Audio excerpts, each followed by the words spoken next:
Hello everyone. Episode की शुरुआत वहीं से होती है जहां हमारा पिछला एपिसोड खत्म हुआ था। चीमो लिंजी को ढूंढते हुए यहाँ पर पहुंच जाता है और वो गुंडों से फाइट करता है और लिंजी से कहता है कि मैं यहाँ पर आ गया हूँ। तभी गुंडे इससे पूछने लग जाते हैं कि तुम हो कौन और यहाँ पर क्या कर रहे हो। तो चीमो कहता है कि वो तो मैं तुम लोग को बाद में बताऊंगा, लेकिन आखिर तुम्हारी हिम्मत भी कैसे हुई लिंजी को चोट पहुंचाने की। ये बोलते हुए चीमो इन सभी से फाइट करता है। तभी गुंडा लिंजी को चाकू मारने वाला होता है कि जल्दी से चीमो उसे बचा लेता है और चीमो की पीठ पे वो चाकू लग जाता है। फिर चीमो इन सभी को फाइट करके गिरा देता है। तभी लिंजी उस चोट को टच कर लेती है और कहती है कि तुम्हें तो काफी चोट आ गई है और इस वजह से लिंजी को चक्कर आने लगते हैं और वो बेहोश होने लगती है। फिर चीमो जल्दी से इसे उठा के ले जाने लगता है और कहता है कि मैं तुम्हें कुछ नहीं होने दूंगा। दूसरी तरफ यहाँ पर यूवे को चीसन का कॉल आ जाता है और वो इसे बता देता है कि चीमो और लिंजी गुंडों से बचकर भाग गए। ये सुनकर ये काफी शॉक्ड हो जाती है और फिर यहाँ पर चीमो जल्दी से चीमो लिंजी को लेकर घर के नीचे पहुंच जाता है और उसे कार से बाहर निकालता है। तभी यहाँ पर चीसन भी आ जाता है और वो चीमो से कहता है कि तुम इसके बॉडीगार्ड हो ना, तो आखिर तुम इसे हॉस्पिटल क्यों नहीं लेके गए। तो चीमो कहता है कि मिस लिंजी हॉस्पिटल नहीं जाना चाहती और ये बोलकर वो लिंजी को चीसन को दे देता है और लिंजी चीसन से कहने लग जाती है कि चीमो को चोट आई है। फिर रात में हम देखते हैं कि चीसन यूवे से बहुत ही गुस्सा होता है। वो इसे कहती है कि अच्छा गुस्सा छोड़ दो। तो चीसन इसे कहता है कि मैंने तुम्हें सिर्फ चीमो को बाहर भेजने के लिए कहा था, आखिर तुमने उसके साथ लिंजी को भी क्यों भेजी। अगर उसे कुछ हो जाता तो हमारा सारा प्लान खराब हो जाता। तो यूवी कहती है कि आखिर मैं बिना लिंजी के चीमो को बाहर कैसे भेजती। फिर चीसन कहता है कि मैंने नहीं सोचा था कि चीमो लिंजी के लिए इतना सब कुछ करेगा, ये तो सच में हमारे रास्ते का कांटा बन रहा है। तो यूवी कहती है कि मुझे तो नहीं लगता कि इसमें डरने वाली कोई बात है। लिंजी को शक है कि चीमो ने उसके डैड को मारा था, तो हमें बस यही करना है कि उसकी शक को बनाए रखना है ताकि लिंजी का सारा ध्यान सिर्फ उस चीमो पर रहे और ऐसे में वो कंपनी पे बिल्कुल ध्यान नहीं देगी और हम अपना नेक्स्ट प्लान स्टार्ट कर देंगे। तो चीसन कहता है कि मैंने तो सच में नहीं सोचा था कि तुम इतनी चालाक हो। अब तभी चीसन इसके हाथ में लिंजी की एंगेजमेंट रिंग देख लेता है। अब तभी चीसन इसके हाथ में लिंजी की रिंग देख लेता है और कहता है कि आखिर तुमने इसे क्यों पहनी हो, अगर किसी को पता लग गया तो ये कहती है कि वो तो ऐसे ही ब्लाइंड है, तो आखिर उसे कैसे पता लगेगा, और वैसे भी उसने तुम पर कब्जा करके रखी हुई है, तो अगर मैंने बस उसकी एंगेजमेंट रिंग ले ली तो क्या हो गया। फिर नेक्स्ट मॉर्निंग हम देखते हैं कि चीमो सो रहा होता है और लिंजी उसकी चोट पर टच कर रही होती है और इसके टच करने की वजह से चीमो उठ जाता है। फिर लिंजी से कहती है कि तुम्हें चोट आ गई है ना, इसलिए अब से तुम इधर ही रहोगे और अंदर मेरा रूम है। तो चीमो लिंजी से पूछता है कि क्या तुम ठीक हो। तो लिंजी कहती है कि मैं बस शॉक में थी क्योंकि तुम्हें काफी ज्यादा चोट आ गई थी। चीमो कहता है कि इसकी फिक्र करने की कोई जरूरत नहीं है, मेरी चोट कुछ ही दिनों में ठीक हो जाएगी। तो लिंजी कहती है कि अच्छा हुआ कल तुम मेरे पास थे, नहीं तो मेरा क्या होता। तो चीमो कहता है कि तुम फिक्र मत करो, मैं दोबारा कोई ऐसी चीज़ नहीं होने दूंगा। फिर लिंजी से कहती है कि वैसे तो मुझे प्रोटेक्ट करना तुम्हारी ड्यूटी है, लेकिन कल तुमने मुझे अपनी जान पर खेल के बचाया, इसके लिए थैंक यू। ये सुन के चीमो शॉक्ड होता है और उसे कहता है कि तुम अचानक से मुझसे इतनी अच्छे से बातें कर रही हो, मुझे तो सच में बिलीव नहीं हो रहा है। मुझे याद है कि कल मॉर्निंग में तो तुम मुझे अपने डैड का खून ही बोल रही थी। तो लिंजी कहती है कि तुमने मेरी जान बचाई है, इसलिए मैं तुम्हारे लिए ग्रेटफुल हूँ, लेकिन इससे ये नहीं प्रूव होता कि तुमने मेरे डैड को नहीं मारा है। फिर चीमो कहता है कि यानी तुम्हें अभी भी मुझ पर बिलीव नहीं है। तो लिंजी कहती है कि तुम टाइम पर अपनी चोट पर मेडिसिन लगा लेना, और ये बोलकर वो चली जाती है और फिर वो चीमो का नेकलेस टच करते हुए उसके बारे में सब कुछ सोचने लग जाती है और वो याद करती है कि कैसे वो हमेशा अपने आप को प्रूफ करता रहता है कि उसने उसके डैड को नहीं मारा और कल कैसे उसने उसकी जान भी बचाया था। और ये सब याद करते हुए लिंजी सोच रही होती है कि क्या मुझे उस पर ट्रस्ट करना चाहिए।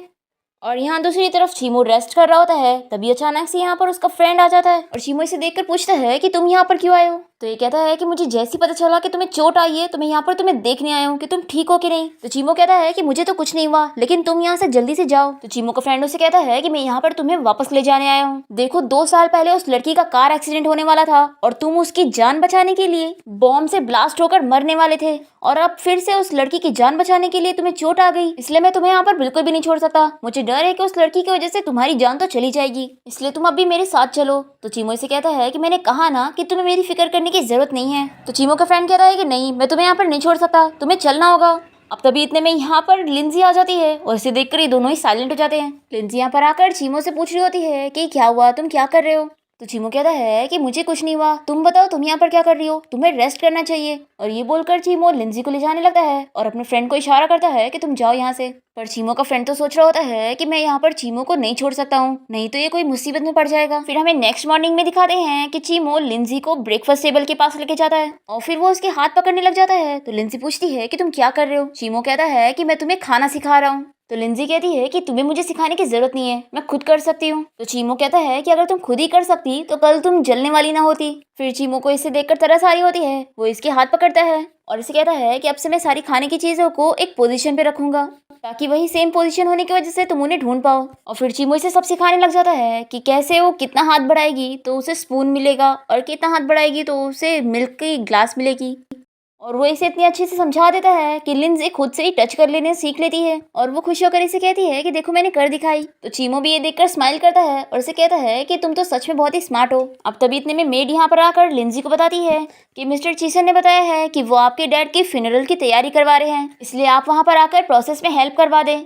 तो लिंजी कहती है कि ठीक है, फिर उन लोगों से कह दो कि वो लोग मेरा लिविंग रूम में वेट करें। फिर इसके बाद लिंजी को सिलेक्ट करना होता है कि आखिर उसके डैड की कब्र कहाँ पे रहेगी और उस लोकेशन को सिलेक्ट करने में चीमो इसकी हेल्प करता है और वो कोई सी वाला एरिया डिसाइड करता है। तो लिंजी पूछती है कि क्या वहाँ की सीनरी अच्छी है, तो चीमो कहता है कि हाँ। अब यहाँ पर चीसन लिंजी को समझाने लगता है कि देखो डॉक्टर ने तुम्हारे डैड की बॉडी को चेकअप करके बता दिया है कि उन्हें किसी ने नहीं मारा है, इसलिए तुम ज्यादा मत सोचो और जल्द से जल्द उनका फ्यूनरल करा दो, यही उनके लिए सही होगा।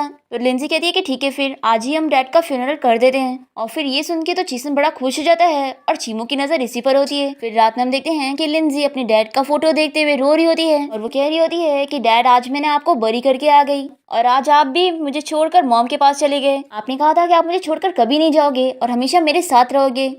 अब तभी चीमो यहाँ पर आकर लिंजी को रोते हुए देखने लग जाता है और इसे रोते हुए देखकर चीमो को अच्छा नहीं लगता। वो इसे कहता है कि मिस लिंजी, फ्यूनरल के बाद टोफू खाना चाहिए, इससे थोड़ा अच्छा फील होता है। तो लिंजी इसे कहती है कि तुम्हें फ्यूनरल के बारे में कुछ ज्यादा ही पता है। तो चीमो कहता है कि वो इसलिए क्योंकि मेरे डैड का फ्यूनरल मैंने खुद किया था। तो ये सुनकर लिंजी से कहती है कि फिर तो तुम उस दिन बहुत ही पेन में रहे होगे ना। तो चीमो इसे बताता है कि मुझे याद है कि जिस दिन मेरे डैड का फ्यूनरल था उस दिन बहुत सारे लोग उनसे अपना पैसा मांगने आए थे। मेरे डैड के ऊपर बहुत सारे लोगों का कर्जा था, वो सब मेरे डैड को कर्ज कर रहे थे और उन्होंने मुझे नील दान करवा कर सारा पैसा भरने के लिए कहा और इन सब चीजों की वजह से मेरी मॉम कोमा में चली गई और ये सारी चीजें मैं कभी नहीं भूल सकता। तो लिंजी से पूछती है कि आखिर तुम्हारे डैड इस दुनिया से कैसे चले गए। तो चीमो याद करने लगता है और हमें फ्लैशबैक दिखाते हैं। चीमो के डैड ने अपनी सारी प्रॉपर्टी और अपना सारा पैसा सिर्फ इन्वेस्टमेंट पे लगा दिए थे और उन्हें पूरा यकीन था कि मेरे फ्रेंड्स मुझे धोखा नहीं देंगे, पर ऐसा नहीं हुआ। चीमो के डैड के फ्रेंड ने उन्हें धोखा दे दिया और इस वजह से चीमो के डैड की कंपनी बैंकरप्ट हो गई। और फिर एक दिन चीमो को पता चला कि उसके डैड बिल्डिंग पर से कूद गए। फिर ये सब याद करने के बाद चीमो लिंजी से कहता है कि तुम्हें मेरे डैड के बारे में जानने की कोई जरूरत नहीं है। फिर लिंजी से कहती है कि मेरे डैड के लिए इतनी अच्छी जगह चुनने के लिए थैंक यू। तो चीमो कहता है कि ये तो मेरी ड्यूटी है और ये लो तुम सूप पियो। फिर लिंजी रोते हुए उस सूप को पीने लग जाती है और इसे देखकर चीमो सोचने लग जाता है कि वो चीसन इतनी जल्दी में फ्यूनरल करना चाहता है, इसका ये मतलब है कि जरूर इसके डैड को उसी ने मारा होगा और ये बेचारी अब अकेली पड़ गई है और ये अपने आप को कैसे बचाएगी। तभी लिंजी रोते हुए कहने लग जाती है कि चाहे जो हो जाए मैं अपने डैड के खूनी को ढूंढ के रहूंगी। ये सुन के चीमो इसे कहता है कि क्या अब तुम्हें मुझ पे शक नहीं रहा। तो लिंजी कहती है कि आखिर मैंने ऐसा कब बोली, पर चीमो तो खुश हो जाता है कि लिंजी अब उस पर बिलीव कर रही है। और इसी के साथ ही हमारा ये पार्ट भी यहाँ पर खत्म हो जाता है। तो मिलते हैं नेक्स्ट पार्ट में।